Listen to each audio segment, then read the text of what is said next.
नमस्कार। मेरे इस YouTube चैनल पर आप सभी का हार्दिक स्वागत है, अभिनंदन है।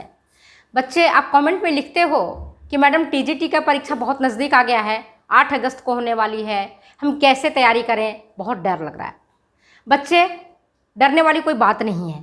परीक्षा है, परीक्षा मतलब होता है पर और इच्छा, जोड़ोगे तो पर और इच्छा आएगा। तो परीक्षा में क्या होता है, क्या करते हो परीक्षा में? आप क्वेश्चन सॉल्व करते हो। तो उसकी प्रैक्टिस अगर हम पहले करें, कुछ हम महत्वपूर्ण टिप्स आपको बता रहे हैं। परीक्षा में आप कैसे सफल होगे, इसके लिए कुछ इंपॉर्टेंट टिप्स जो आपको भी मालूम है, लेकिन मैं उसे आपको दोहरा रही हूँ कि आप परीक्षा में कैसे कम से कम समय में अधिक से अधिक प्रश्न को सोल्व करके और परीक्षा में कॉन्फिडेंट हो सकते हो। इसके लिए क्या करना आपको?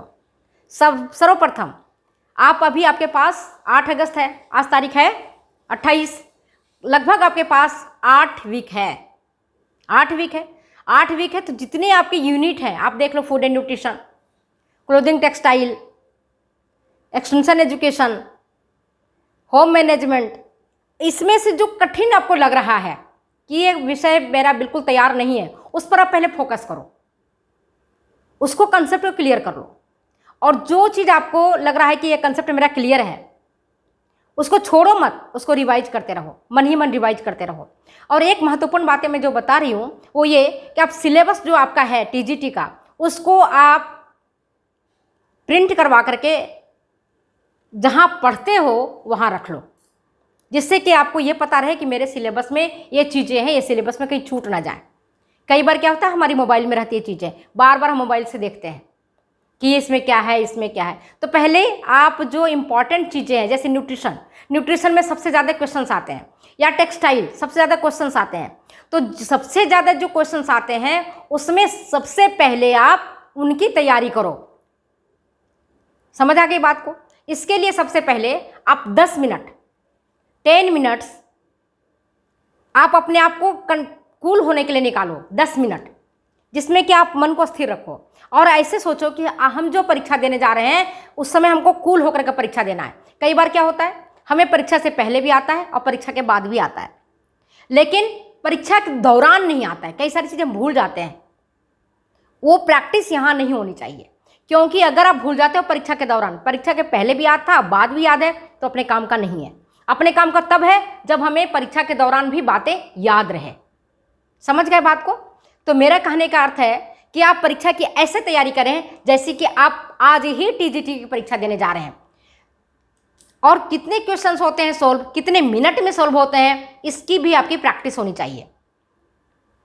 इसके लिए क्या करो, मेरी बात मानो तो आप पिछले 10 साल का क्वेश्चन निकाल लो और हर साल के क्वेश्चन को हर वीक में करते जाओ और ये देखो कि कौन सा क्वेश्चन हमें नहीं आता है। आप ये भी मान लो कि वो 10 साल का क्वेश्चन जो अगर आप देखोगे तो उसमें से रिपीट क्वेश्चंस नहीं आएगा। ये पहले भी मैं बता रही हूँ, ये केवल एक आपके आइडिया के लिए है कि किन किन टॉपिक्स में से सबसे ज़्यादा प्रश्न किन में से आते हैं। अब बात समझ में आ गई? मैं समझती हूँ समझ में आ गई। आपको घबराने की जरूरत नहीं है, समय उतनी है, 24 घंटे का ही प्रत्येक व्यक्ति के लिए दिन और रात होता है। उसी में कोई टीजीटी में टॉप करता है, कोई रह जाता है, कोई 1 नंबर से रहेगा, कोई आधे नंबर से रहेगा। तो आपको रहना नहीं है, ये सोचना है कि हमें टीजीटी निकालना है। चाहे कोई भी परीक्षा हो, टीजीटी हो, नेट हो, लेक्चरशिप हो, अगर हम ठान लेते हैं तो हम निकल जाते हैं, लेकिन इसके लिए हमें प्रयास करना पड़ेगा। प्रयास कैसे? सही दिशा में। सही दिशा कैसे? पिछले साल के प्रश्नों को देखिए, पिछले 10 साल के प्रश्नों को देखिए, उनको आप घड़ी के साथ बैठो देखने के लिए और क्वेश्चन को करो, सोल्व करो। अब क्वेश्चन जब सोल्व करोगे तो आपको पता चलेगा कि ये जो टॉपिक है या इसमें से जो चीज़ें हैं वो मुझे कंसेप्ट क्लियर नहीं है। तो जो कंसेप्ट क्लियर नहीं है उसको सबसे पहले जाकर के कंसेप्ट क्लियर करो। और समय कम है तो आप व्यर्थ की चीज़ों में समय मत गमाओ, बिल्कुल नहीं। आप जो पढ़ते हो उसमें से जो इम्पॉर्टेंट चीज़ें हैं उस इम्पॉर्टेंट चीज़ों को आप नोट करते चले जाओ, एक नोट्स बना लो, है ना। और जो कि आपके बहुत इम्पॉर्टेंट चीज़ें हैं उस नोट्स में वही रखो और उसके लिए अलग स्याही का उपयोग करो, है ना। रेड पेन का उपयोग करो जो आपकी आंखों में फट से पता चल जाए कि ये इंपॉर्टेंट है।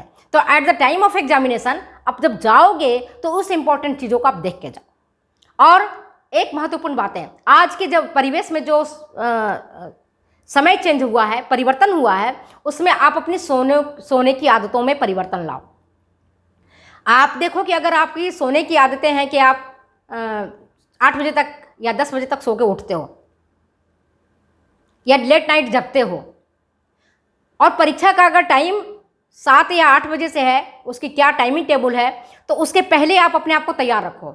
अगर आपकी सोने की आदतें हैं 8 बजे तक, 9 बजे तक, 10 बजे तक, और परीक्षा 8 बजे शुरू होगा, उस समय क्या होगा, आपका नींद जो है ना वो आती रहेंगी। भले आप कितनी जगने का प्रयास करोगे तो भी आप फ्रेश नहीं रह पाओगे। तो इन आदतों में भी परिवर्तन लाओ। आप देखो कि आपकी आदतें क्या है सोने और जागने की, और परीक्षा का क्या टाइमिंग है, इन दोनों में मैच होना चाहिए। क्योंकि कई बार हम इस तरह की गलतियां कर लेते हैं। मैं अपना अनुभव बता रही हूँ। जैसे मैं मॉर्निंग में पढ़ती हूँ, रात में अगर पढ़ती हूँ तो मैं भूल जाती हूँ, और अगर परीक्षा 7 बजे होता है, 8 बजे होता है, 9 बजे होता है, तो उस समय मेरे लगता है कि मैं 4 बजे जगती हूँ, और परीक्षा 7 बजे, तो मेरे पास तो 3 ही घंटे समय है। अगर वो परीक्षा आपके 11 बजे होती है तो मुझे पर्याप्त टाइम मिल जाता है रिवीजन करने के लिए। तो मैं क्या करती थी, मैं अपनी बात बता रही हूँ, कि अगर परीक्षा 7 बजे शुरू होता था तो मैं जल्दी सो जाती थी, और फिर मुझे मॉर्निंग में जल्दी जगने की आदत है, 3-4 बजे जग जाती हूँ, फिर पढ़ करके सारे रिवाइज कर लेती थी। तो ये ध्यान रखो। और इंपॉर्टेंट चीज़ों को मैंने पहले भी बताया, जो आपको महत्वपूर्ण टॉपिक्स हैं, महत्वपूर्ण चीज़ें हैं, उसको लिख के रख लो। सिलेबस तो आप लिख के रख ही लो, कहीं भी रख लो, ताकि सिलेबस आपके एकदम आंखों के सामने आनी चाहिए। सिलेबस बिल्कुल रटा होना चाहिए कि मेरा सिलेबस ही है, कुछ छूटना नहीं चाहिए। और जब परीक्षा हॉल में आप जाते हो तो घबराना नहीं है, बिल्कुल बिल्कुल घबराना नहीं है। आपने पढ़ने तक हिम्मत कर ली, और जब परीक्षा हॉल में चले जाओ तो उस परमपिता परमेश्वर पर छोड़ दो कि हे भगवान, मैंने मेहनत कर ली, अब हमारे हाथ में कुछ नहीं है, अब आपके हाथ में है, अब आप ही इस परीक्षा से मुझे निकालोगे, मुझे नहीं पता क्या करोगे आप। सब परमपिता परमेश्वर पर छोड़ के निश्चिंत भाव से परीक्षा हॉल में बैठो। घबराना बिल्कुल नहीं है, बिल्कुल घबराना नहीं है। आप देखोगे जैसे भगवान पर आप छोड़ोगे बातों को, आपको सब याद हो जाएगा। मेरे साथ हुआ है, मैं ऐसा ही की थी। क्योंकि पढ़ने दम तक मैं खूब पढ़ती थी, जी लगा के पढ़ती थी, कोई चीज़ छोड़ती नहीं थी।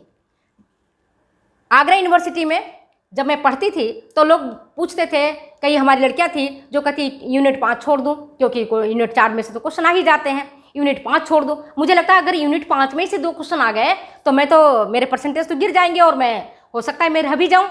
तो मैं क्या, जो भी यूनिट था, उस यूनिट की जो भी सिलेबस था, उस सिलेबस को माइन्यूटली अध्ययन किया है। तो पढ़ने वक्त तो माइन्यूट अध्ययन करो, और जब परीक्षा हॉल में चले जाओ बिल्कुल बिल्कुल जैसे कुछ हुआ ही नहीं है। और इसके बाद एक काम और करो, जो चीज़ आपको आती है, इतना आप पढ़ रहे हो, महीना से, 2 महीना से, साल भर से, 2 साल से आपने बीए करी, एमए करी, तो आपको कंसेप्ट तो क्लियर ही है। तो उसमें कुछ क्वेश्चंस आपको तो जल्दी आते होंगे। जैसे आपको याद आया, फटाफट टिक लगाते चले जाओ कि ये क्वेश्चन मुझे आते हैं, है ना। कुछ क्वेश्चन ऐसे आते हैं जिसमें आपको कन्फ्यूजन होगा। तो जब परीक्षा के दौरान अगर आपको टाइम मिल जाती है तो हमारे दिमाग में कहीं बात जाती नहीं है पढ़ी लिखी। जो चीज़ हम पढ़ते हैं, जो चीज़ हम बोलते हैं, हमारे दिमाग के भीतरी सतह में चला जाता है, और जब टाइम मिलता है तो रिकॉलिंग करके फिर वो बाहर निकाल देता है। समझ गए मेरी बात को। जैसे कोई घटना घटती है तो हमारे दिमाग अपने पास से रख लेता है, और जब जरूरत पड़ता है तो उसे निकाल के दे देता है।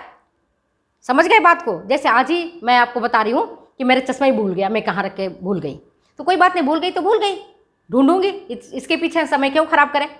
समझ गए बात को। याद आ जाएगा, अभी याद नहीं आ रहा है मैंने कहाँ डाल दिया है।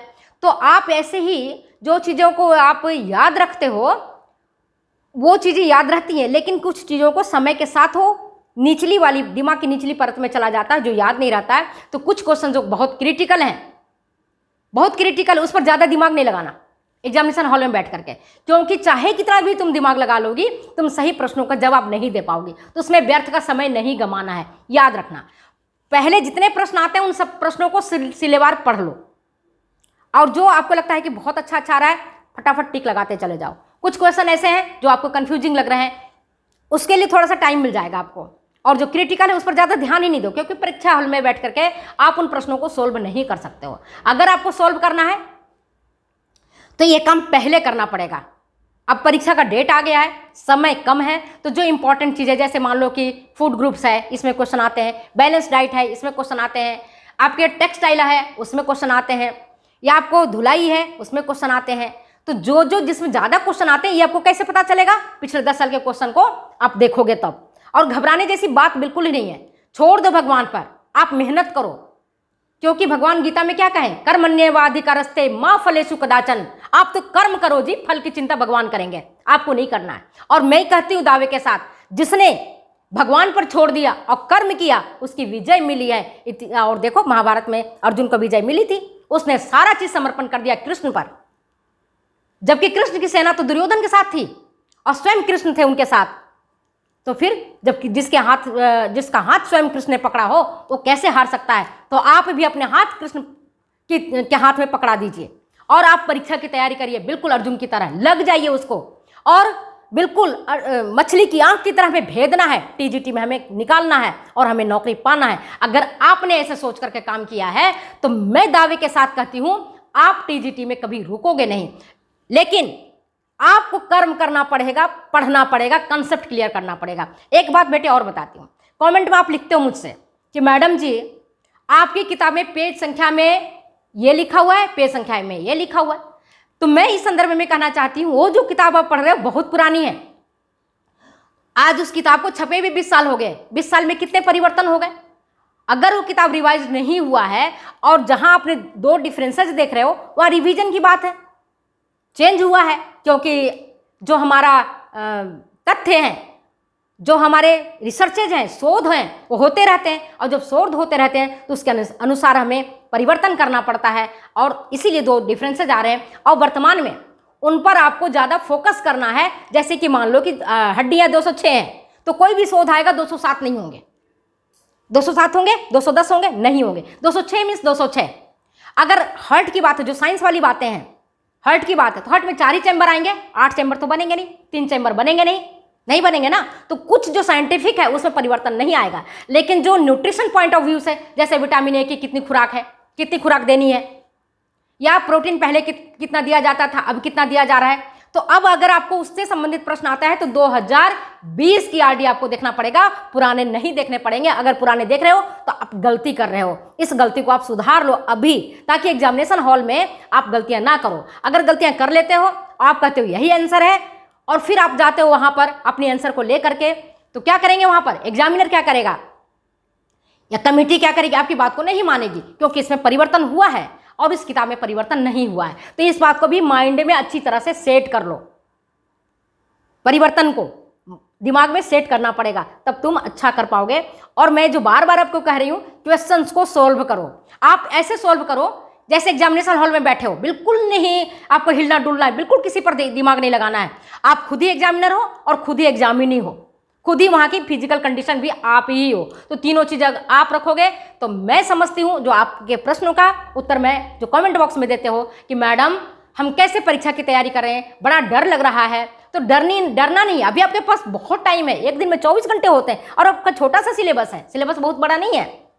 एक एक यूनिट को एक एक दिन में करो, एक एक सप्ताह में करो और सबको रिवाइज करते जाओ। जो अभी जो क्लिष्ट लग रहा है, जो भारी टॉपिक लग रहा है, उसको पहले पढ़ो, उसको क्लियर कर लो और बाकी आपको आता ही है।